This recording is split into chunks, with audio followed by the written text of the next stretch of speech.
Hey there, I'm Alan Matthews from Classical Guitar Shed, and in this video we're going to be talking about mixed meter, when we have multiple time signatures in the same piece, going back and forth. One bar has this many beats in it, the next bar has a different number of beats in it. How do we count that? How do we clap it so that we understand what the music is supposed to be doing? That's what we're going to be talking about. If you enjoy it, please subscribe to this channel. All right, 3, 2, 1, go. So here we have a lovely little piece, Come ora una strella, How a Star Cries. And if you'll notice here, what we have is the piece starts in 6/8, and then there's a bar of 7/8, and it goes back to 6/8, then there's another bar of 7/8 over here, then back to 6/8, then there's a bar of 5/8, then there's back to 6/8. So it's bouncing around between these different time signatures, right? It's not a steady same time signature throughout the entire thing. So then the question is, how do we make sense of that so that we understand what the music is doing? And the important thing to know with mixed meter is that the underlying subdivision remains constant. That sounds crazy, but let me explain. So right here, there's an eighth note on the bottom of each one of these, right? And so then what's going to happen is we still have eighth notes going on throughout this. Well, those eighth notes remain constant. It's just the number that we count to in this bar is 6, then 7, then 6, then 6, then 6, then 7. So then to clap and count this, we would say 1, 2, 3, 4, 5, 6, 1, 2, 3, 4, 5, 6, 7, 1, 2, 3, 4, 5, 6, like that. So then we just count to different numbers as we're counting.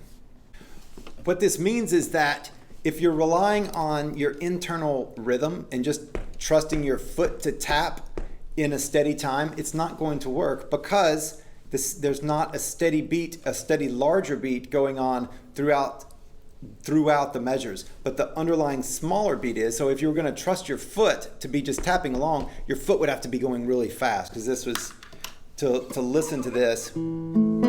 So there's pickup notes. So 1, 2, 3, 4, 5, 6, 1, 2, 3, 4, 5, 6, 7, 1, 2, 3, 4, 5, 6, 1, 2, 3, 4, 5, 6, 1, 2, 3, 6, 1, 2, 3, 4, 5, 6, 7, 1, oops, 1, 2, 3, 4, 5, 6, 1, 2, 3, 4, 5, 6, 1, 2, 3, 4, 5, 6, 1, 2, 4, 5, 1, 2, 3. So it's a different way of counting throughout, and if you just trust your internal rhythm to get it, it's not going to work because it's not like that. So you have to know exactly how many beats are and then count through it. So this is mixed meter.